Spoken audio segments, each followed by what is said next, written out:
Good evening, everyone. Welcome to the Sahaja Yoga 21-day online program. My name is Tripti, and I join you from Boston. We are in our fourth session of the year. The theme is Joy of the Spirit.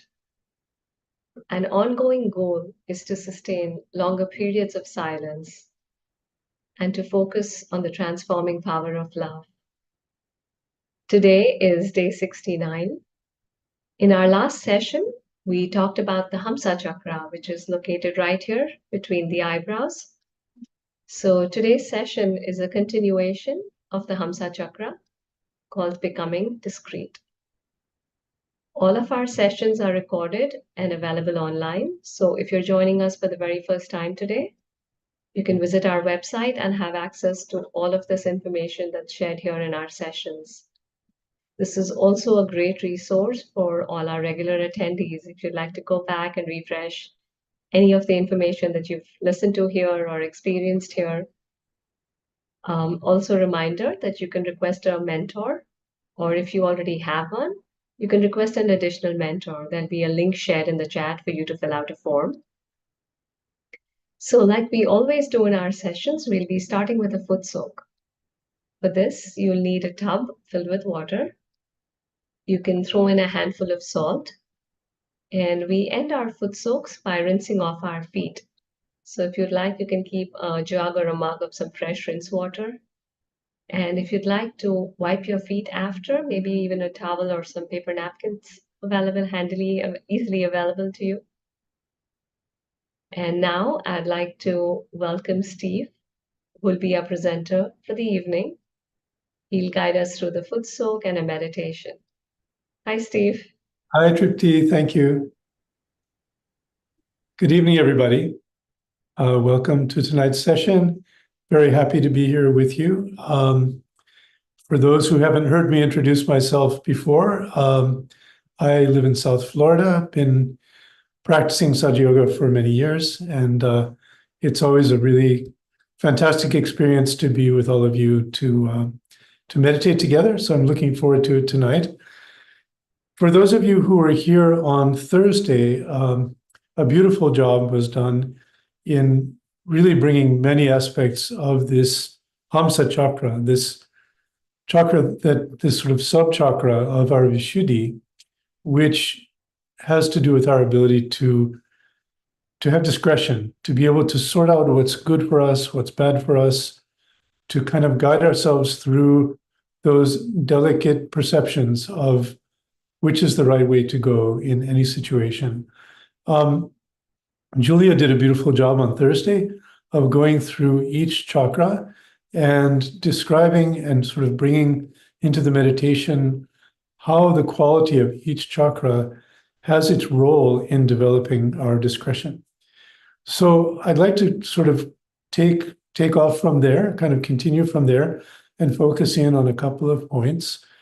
I think the first thing I would say is that none of us has perfect discretion. So all of us come into situations where we try to sort out what's best, we try to sort out right from wrong, or we try to sort out the best course of action, and sometimes we make mistakes. So let's be very kind and forgiving of ourselves, because this is really about awakening the quality within us.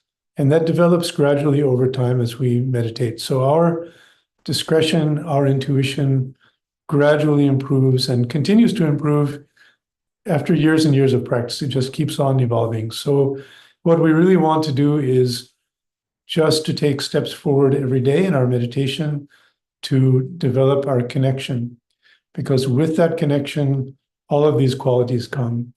So Julia made the point on Thursday that discretion is really an enlightened intuition. So we're all probably familiar with the feeling that we come into a room or we come into a situation and we have a feeling about the person, about the place, where we just kind of feel good or we don't feel so good about what we're facing. And that is kind of the beginning of that intuition and that discretion. So what we'll find, and I'm sure some of you can relate to this, is sometimes you later realize that that initial reaction or response to the person or the situation may come from our ego. It may be that something sort of pushes our buttons, and we come to a conclusion that I know what this person's up to, or I know what's going on here, and actually it's just kind of more of a reaction, a mental reaction, or an emotional reaction. But what we start to feel as we go deeper into Sahaja Yoga is that, and you'll become familiar with this feeling if you haven't already, when you actually know something and you know it from your spirit, you know it from deep within, and you start to be able to tell whether your sense of what's going on in a situation is really coming from that deeper knowledge or whether it's mental. And so we just need to be vigilant and always try to go with what our spirit is telling us, with what our vibrations are telling us. So again, it really comes down to, this is not something you can do with your mind. You can't tell yourself to have better discretion. You can't tell yourself to to be more vigilant or to be better at figuring out logically how to evaluate a situation.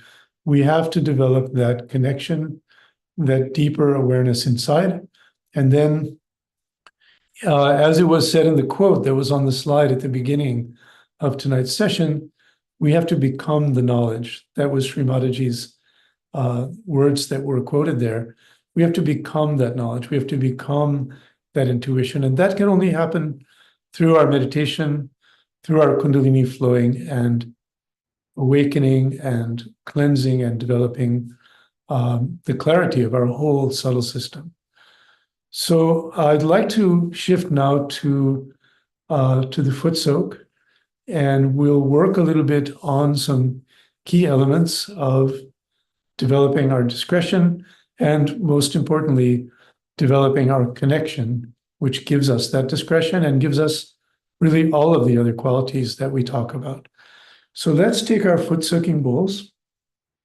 Just get them ready. Excuse me. We can give a bandhan to the water, keeping our left hand open, and with our right hand, we give it a bandhan, and we can sort of extend our right hand to the water to give vibrations to the water. And with this, we will just ask inside that let this water and salt be vibrated so that it's powerful to clear out anything in our system that needs to be cleared out. And maybe we will feel cool vibrations coming from the water after we do that for a moment. And then you know that the water is vibrated. Okay, so then let's place our feet in the water and open our hands. We can close our eyes.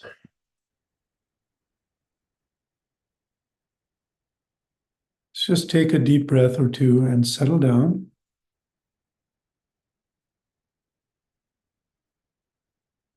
Let our attention slowly come inside more.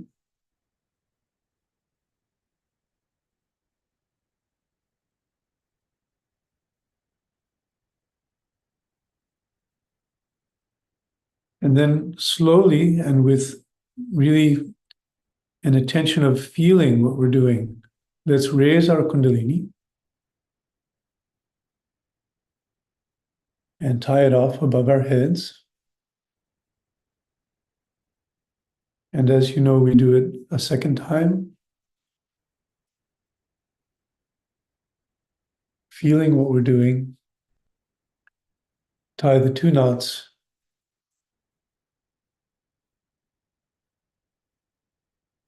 And the third time, we tie 3 knots.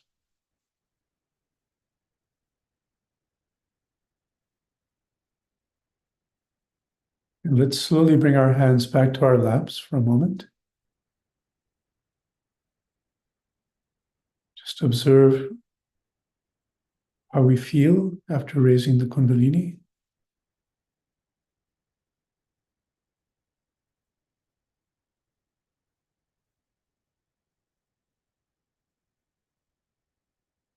And then we can do the bandhan, as you all know, 7 times. And again, let's do it slowly, trying to feel that we are describing an arc or creating sort of a shield of vibrations around ourselves.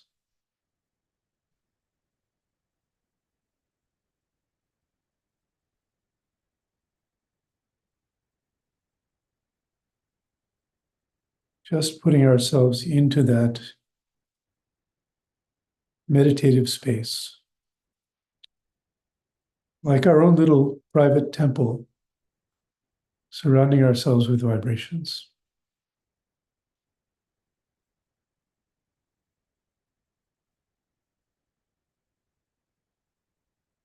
Let's sit with our hands open.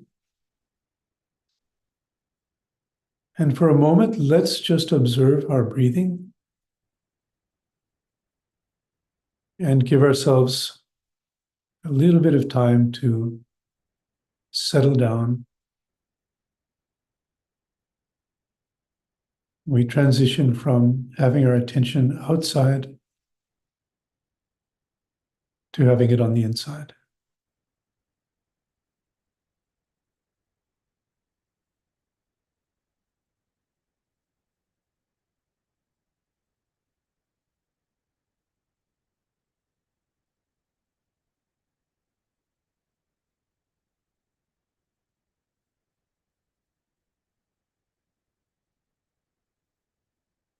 And we might just observe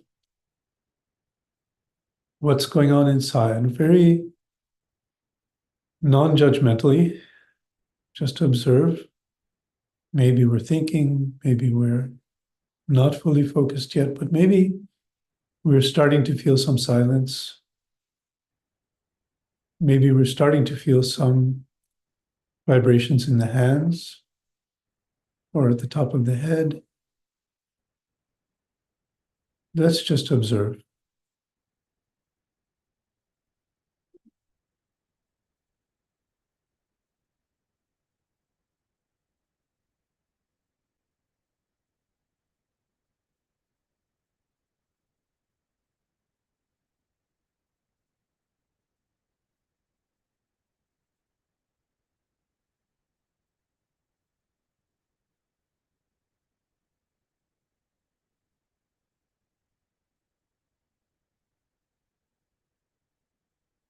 Let's take our right hand and put it on the top of the head. Press down a little bit and let our attention go to that spot where we are pressing down. Just feel our hand there.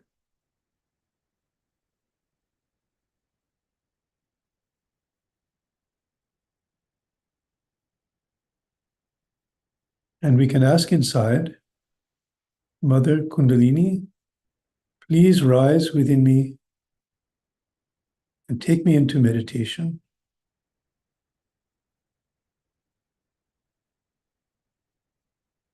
Please rise within me and take me into meditation.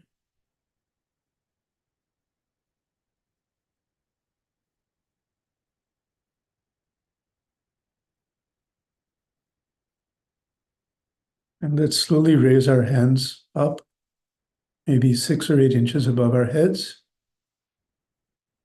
And let's observe what we feel above our head.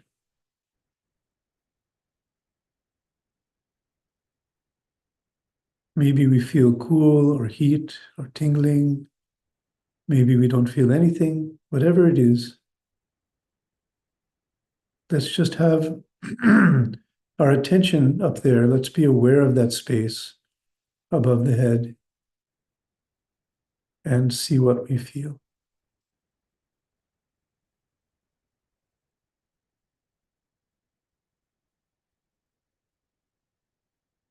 And while we're feeling above the head, let's see if we can bring our attention all the way down through the central channel to the first chakra, the Muladhara chakra.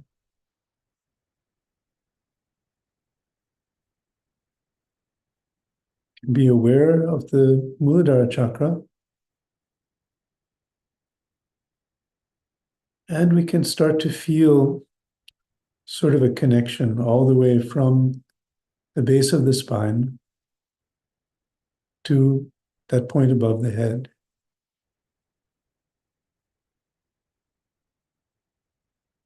We can slowly bring our hand down to our lap.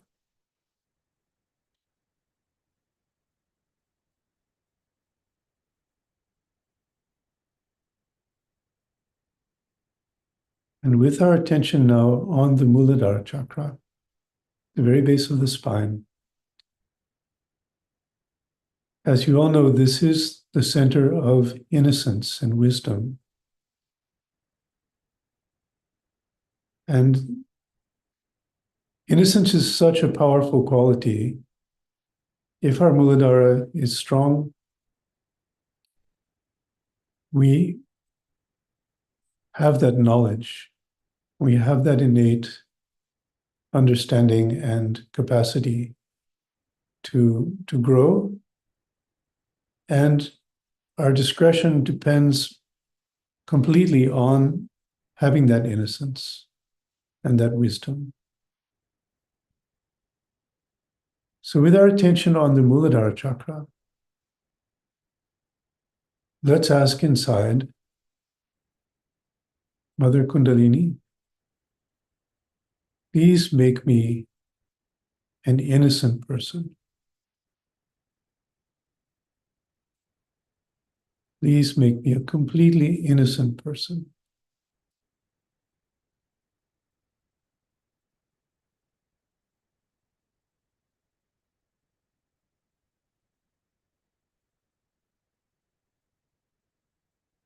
And please awaken my wisdom and my discretion.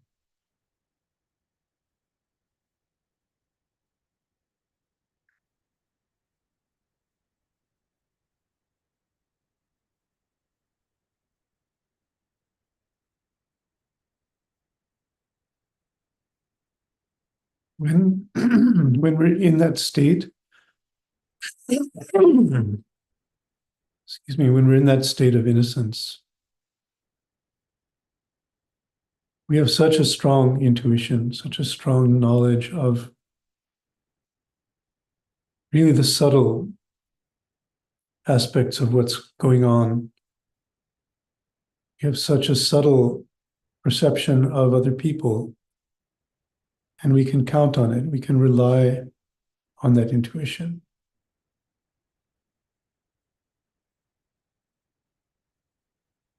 So we can just keep our attention on the Muladhara for a moment.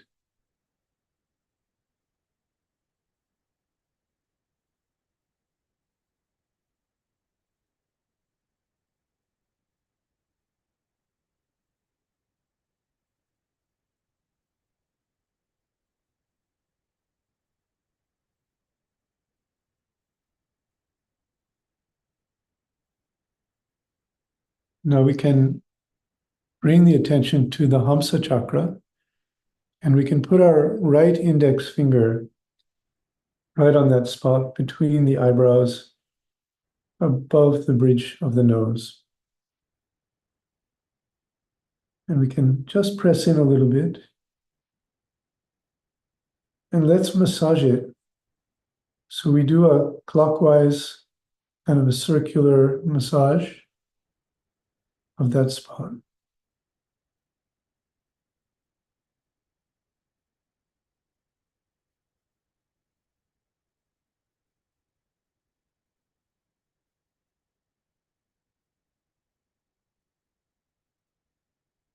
And we can just bring our hand to rest there with our finger still on that spot.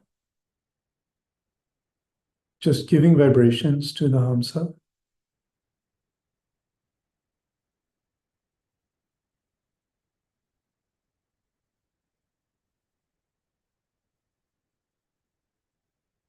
And let's ask inside,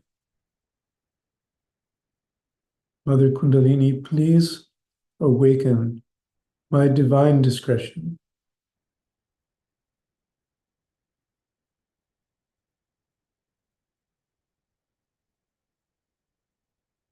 Please awaken my innate discretion.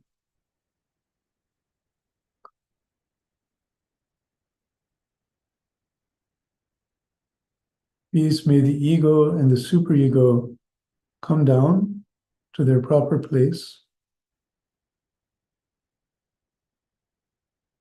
Give me the wisdom to see the difference between the ego and the superego acting and our pure divine discretion acting. Please awaken that pure knowledge, that innate intuition and discretion.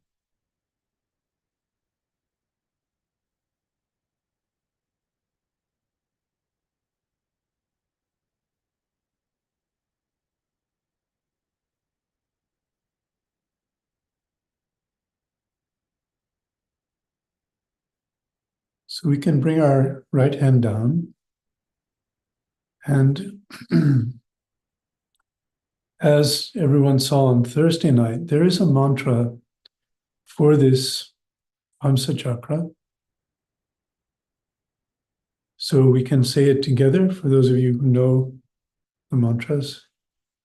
The mantra is up on the slide, so if you need to open your eyes, you can look. So let's say it together. Om Tvameva Sakshat Shri Hamsa Chakra Swamini Sakshat Shri Adi Shakti Mataji Shri Nirmala Devi Namo Namah.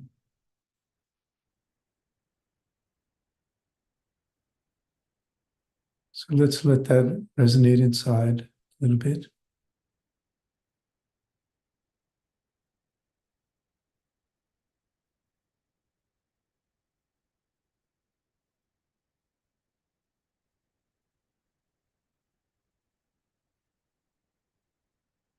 With that mantra, we are requesting that divine quality to be awakened in us.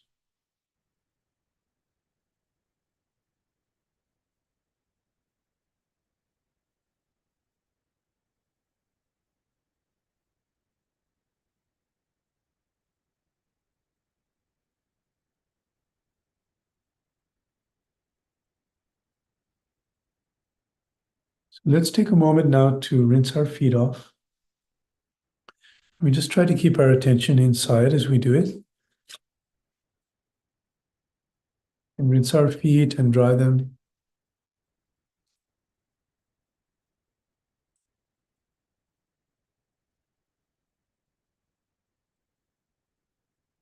And we can put the foot soaking bowl aside.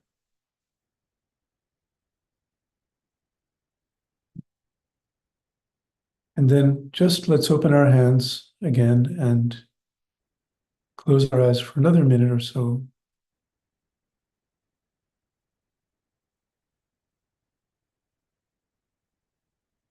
In fact, we can bring our attention back to the Sasrara by putting our hand there. Settle our attention up there.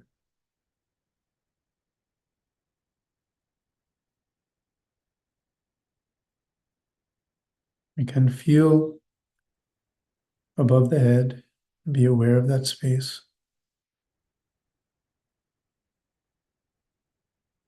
Leave our attention there and let's sit quietly for a short time.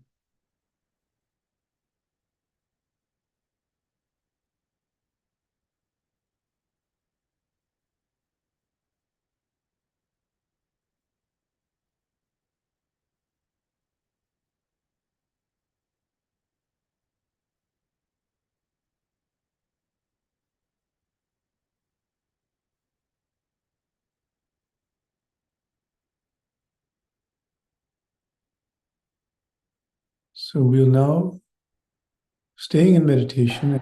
99% people in this world are excellent people, good people. And out of them, I think at least 30 to 40% people are seeking God. Not all. Some are seeking money, some are seeking power, and some are seeking some personal indulgences. But there are definitely true seekers on this earth, and these 30% people are, or 40% people are the most important people from the God's point of view. You might be anything. You might be having any organization. You might be having any position in life. You might be any great personality. Makes no difference to God. What is important is that are you seeking? If you knock, the door will be open, has been promised. But if you think you have already achieved it and that you are there, how can it be worked out? So one has to be humble about it and allow the Kundalini to rise in its own glory, giving you your real beauty. Now the thing we have to know that as the Kundalini ascends, we also start getting powers. The first power is that of innocence. Innocence has a power above all other powers. It's the most powerful thing. But in the human beings, it takes time for innocence to be awakened in the full way. It takes time. As a child, they have the innocence. And in childhood, if they get their awakening, that's the best thing that can happen to human beings, that in childhood only they get the realization. But as soon as you start growing, your attention starts going either to the left or to the right. You start indulging into all kinds of things as far as your sex is concerned, as far as your seeking is concerned, and you then jump on to some sort of a wrong thing which you should not have done. And that's how the first center gets lost. An innocent person is looked after by angels. Such a person has no fear of anything. He is not bothered. He is never violent. He is never hasty. He is never in a temper. He is so peaceful, and he knows that what he is doing is the right thing. Such a person stands by righteousness. Like you can see in the life of Christ, is a very good example. That very Mary Magdalene was stoned by people. He stood up and he said, among you who has done no sin can throw the stone at her. Actually, Christ had nothing to do with a prostitute. He had no relationship of any kind with her. She is a prostitute and he is the Son of God. But at that time he did feel that she has a right to exist, because those who are stoning her are the people who have committed also sins. Only she is a person who is exposed, and he stood by her. And that is what happens to a person who is innocent. He is fearless. He has no fear of anything, because he knows that he stands on truth and on innocence. Such a person also has a capacity to bear up lots of nonsense, to laugh at lots of tortures and troubles people bestow upon him. And the greatest thing of innocence is that it gives you discretion.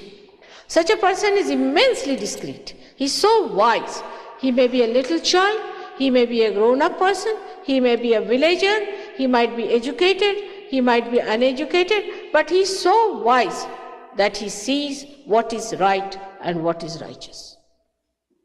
And this is the greatest quality of an innocent person, that he is very discreet about everything. His discretion is just like a straightforward hit. He doesn't have to think, he doesn't have to bother. Whatever he decides is absolute discreet, and he doesn't have to have choices. He doesn't go on choosing people. He doesn't go on choosing things. He said, this is the thing, finished. So such a person becomes absolutely dynamic, because he doesn't waste any energy. He doesn't waste his brains. He doesn't waste his arguments with anyone. If he thinks the person is worth arguing, he'll argue, otherwise he'll say, all right, you are clever, go ahead. This is the understanding of a person who is completely discreet. Like there was a very big joke about it, that there was a man who was going up the road, up the stairs, and another one was coming downstairs. The one who was going up the road was a wise man, and the one who was coming down was not a wise man. So he tried to be aggressive, and he told him that I will not move for you because I don't move for fools. So the other one moved on one side and he said, I do. Meaning I move out for fools. See, but he said, I do, and he moved out. So he has such a discretion, how far to go and how far not to go. Now I will give an example how in nature you can find this very easily. See, the root has a little root cap. It's a very, very small, minute thing. You have to see through the microscope. Now this root cap is a wise thing. It goes in the soil. It sees there are some stones, so it goes round the stones. Then it finds there are boulders, it goes round the boulders. It has to find its way, so it's not bothered. You are a boulder? All right, doesn't matter. I'm not going to fight with you. It passes through that, it goes directly to that place where it has to arrive. And when he reaches that place, when he arrives that place, what happens? He finds that he has tied up these boulders around himself to support the whole tree. This is the wisdom of a little bit, small little cell, which is the root end. So you can imagine how much there is wisdom in a little cell like that. And God has given us such a good brain, and if we do not have discretion, we are like people who are blind, who walk without knowing where they have to go. Then the second chakra, when it is awakened within you, you have a special quality of creativity. Because when the second chakra is awakened, you are actually thoughtless. There's no thought in your mind. So you start looking at anything without thinking. You start looking at anything that is created without any ripple of thought in your mind. Like all that is created around the lake of your mind is completely reflected in that rippleless lake. And you see the complete reflection of that creation as well as the joy that is bubbling in that creation. So your creativity becomes tremendous. You start seeing things but not thinking about it. Now see, if you come to this hall and you start seeing something, you like it, then you start thinking, oh God, this is a beautiful thing, but how much it must have cost, and now how old it is it going to last or not, is it insured or not, all sorts of funny ideas will come to you. And you will never enjoy what it is. But supposing you have no thought about it, you just watch it, you just see it. What happens? The creation that of the artist who has created this beautiful thing, the joy of that creation that the artist had, who might be dead now, you start enjoying that joy. The whole thing can be filled in you with that bubbling joy that he wanted to put there with his own heart. And that's what happens because there is no thought. So the creativity becomes tremendous. But it's not only that the creativity is tremendous, but your techniques. For example, a musician can become a tremendous musician. People who have never done any work can become extremely powerful. We have somebody here from India. The other day he was telling people, because he gave one of the lectures, that I had never seen what is wood is. I did not know what was teak, what was other wood and all that. And he had no job when he came to me. And he said, now after realization, what job should I take? I said, you take to interior decoration. And he got a shock. He said, I don't know what wood is. How am I to take interior decoration? I said, you can start feeling the vibrations. You just do it on the basis of vibrations. And he did it, and he made a big money out of it. Because as I told you the other day, whatever is absolutely beautiful you think has nothing in it but has vibrations. It has a coefficient which gives you vibrations. Like Mona Lisa now. We like her Mona Lisa. According to modern standards, she cannot be a beauty because she was a very plump lady, an elderly lady. But today also if you go there, you cannot see her painting. It's so crowded. Everybody is anxious to see Mona Lisa. And if you go and feel the vibrations from distance, you will get vibrations from. Because the coefficients of her body, face and everything is made so well that you get the vibrations.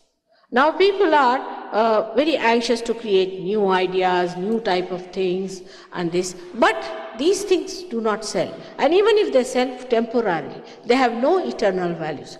So the people with this chakra, enlightened, start creating things of very eternal values, of universal values. Anywhere you take such a thing, you take it to India, you take it to China, you take it to Japan, or you take it to America, anywhere, any human being who sees that, sees the beauty of the spirit, because it gives you joy in your spirit. So the pure art is produced through. That's the purity, or I would say the holy art is produced through. When you start producing that holy art, then you should believe that you have got an enlightenment on that chakra. Now, to tell you that you shouldn't think too much, you shouldn't bother too much, you should not be wobbly, you should take things easy, be light-hearted is not possible in the modern times, because we are slave of the watch. But what happens? That when you get realization, your thinking process becomes regulated. You only think when you have to think. You just go on thinking like horns coming out. You don't think like that. You only think when you have to think. And whatever you think comes from you, inspiration as such. Now for time, you see, my watch is always out of order. I deliberately keep it out of order, because the time is in your hand.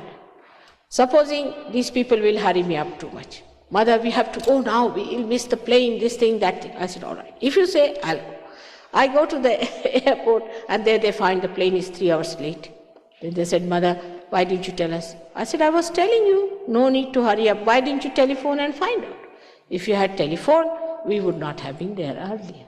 So, you see, you start seeing that this time is best for this time is best for that. You don't have to become a slave of the watch. Like this, people become such slaves that they arrive at a point where there can be some sort of a wrong thing happening, or maybe that you reach the place and you have to wait for 4 hours. You have to do all kinds of arrangements to make yourself comfortable. Or sometimes it so happens that you quarrel with your wife, quarrel with your husband, quarrel with your children. Oh, we are getting late, we have to be on the time. All this madness comes to people because they have not got their realization. Once you get realization, you station down. You are very much at ease with yourself. You don't hurry others and you don't trouble others. Like small things, how much we trouble by our worries. You see, human beings will go on saying, I am worried. But what's the use of worrying? Now if I tell you don't worry, you cannot stop it. But once the hole is made here, which we call the Brahmarandra is open, then there's a hole out of which the worry comes out. And then you just cannot worry. Even if you want to worry, you won't worry. Because somehow or other, you go beyond that nonsense of worry.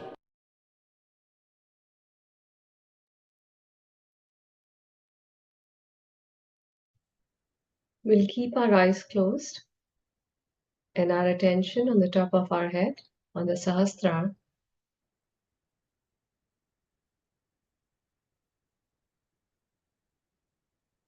We'll meditate in silence for a minute.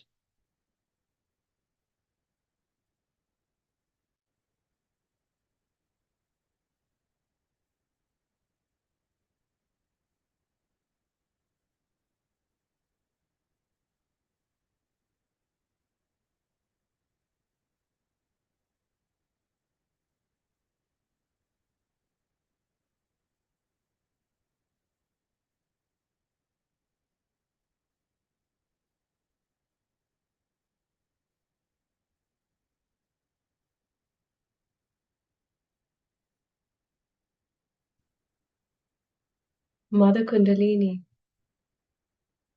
please bless me with divine discretion,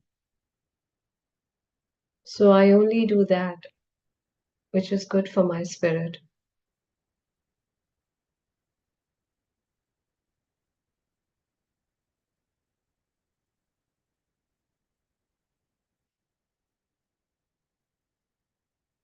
And now we can raise our Kundalini and take a bandhan. So we start from the base of our spine, moving our right hand around the left as we raise it up to the top of our head and tie a knot. And again, the second time we tie 2 knots.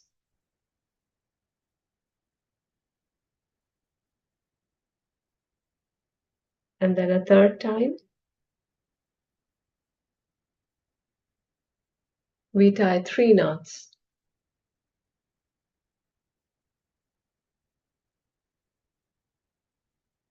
And now we'll take a bandhan. We'll do this 7 times for each of our 7 energy centers. So starting from the left, we take it to the right and back. That's 1.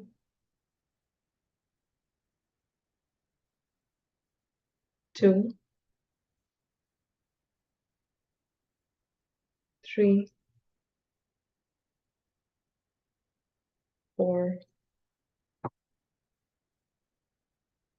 5, 6,